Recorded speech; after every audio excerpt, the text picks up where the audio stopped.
Assalamualaikum warahmatullahi wabarakatuh. Perkenalkan, nama saya Satrio Restu Pambudi dari kelas 11 MIPA 5 absen 31.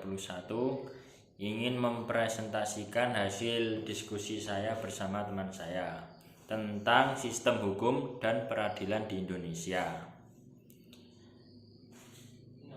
Yang pertama, sistem hukum di Indonesia. Makna dan karakteristik hukum. Hukum merupakan aturan tata tertib dan kaidah hidup. Di dalam hukum terdapat beberapa unsur diantaranya: 1. Peraturan mengenai tingkah laku manusia dalam pergaulan masyarakat. 2. Peraturan itu dibuat dan ditetapkan oleh badan-badan resmi yang berwajib. 3. Peraturan itu bersifat memaksa. 4. Sanksi terhadap pelanggaran peraturan tersebut adalah tegas. Karakteristik dari hukum adalah adanya perintah dan larangan. B. Penggolongan hukum. Yang pertama, berdasarkan sumbernya. Ada hukum undang-undang, hukum kebiasaan, hukum traktat, hukum jurisprudensi. Yang kedua, berdasarkan tempat berlakunya. Berdasarkan tempat berlakunya ada hukum nasional, hukum internasional, hukum asing, hukum gereja. Yang ketiga, berdasarkan bentuknya. Berdasarkan bentuknya terdiri dari hukum tertulis. Hukum tertulis terdiri dari dikodifikasikan dan tidak dikodifikasikan. Terus berdasarkan bentuknya terdiri dari hukum tidak tertulis. Yang keempat, berdasarkan waktu berlakunya. Berdasarkan waktu berlakunya terdiri dari hukum positif atau ius constitutum. Yang kedua, hukum negatif atau ius constituendum. Penggolongan hukum berikutnya berdasarkan cara mempertahankannya, terdiri dari hukum material dan hukum formal. Kemudian nomor 6, berdasarkan sifatnya, terdiri dari hukum yang memaksa, hukum yang mengatur. Berikutnya nomor 7, berdasarkan wujudnya. Berdasarkan wujudnya terdiri dari hukum objektif dan hukum subjektif.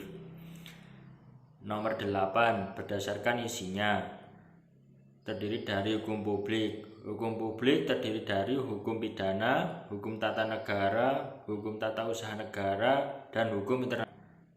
Terdiri dari hukum publik. Hukum publik terdiri dari hukum pidana, hukum tata negara, hukum tata usaha negara, dan hukum internasional. Yang kedua, hukum privat atau sipil.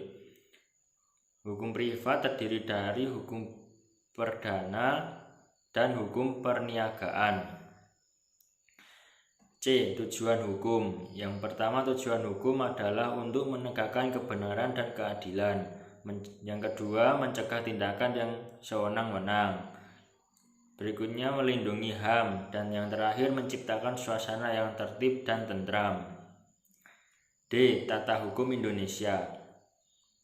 Tata hukum Indonesia merupakan keseluruhan peraturan hukum yang diciptakan oleh negara dan berlaku bagi seluruh masyarakat Indonesia yang berpedoman pada UUD Negara Republik Indonesia tahun 1945.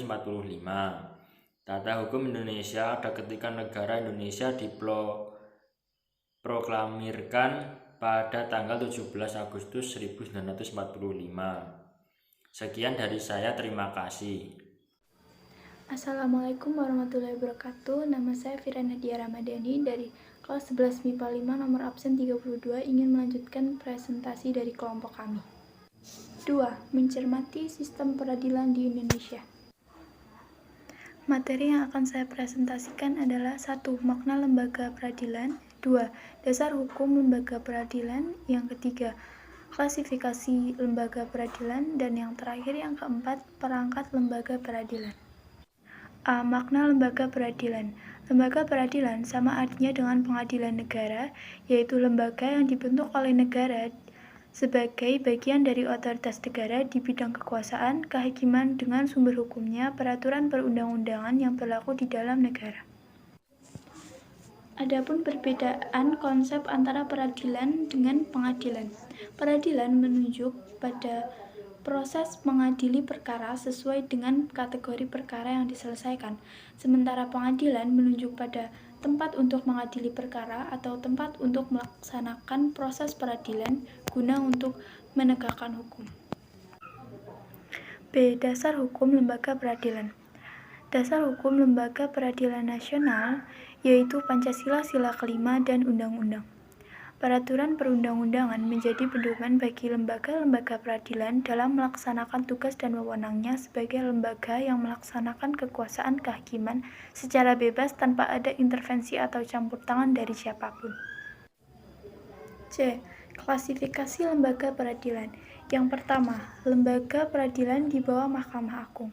1. Peradilan umum, 2. Peradilan agama, 3. Peradilan militer, 4. Peradilan tata usaha negara. Dan yang kedua adalah Mahkamah Konstitusi. D. Perangkat lembaga peradilan. Untuk menjalankan tugas dan fungsinya di bidang kekuasaan kehakiman, setiap lembaga peradilan mempunyai alat kelengkapan atau perangkatnya. A. Peradilan umum.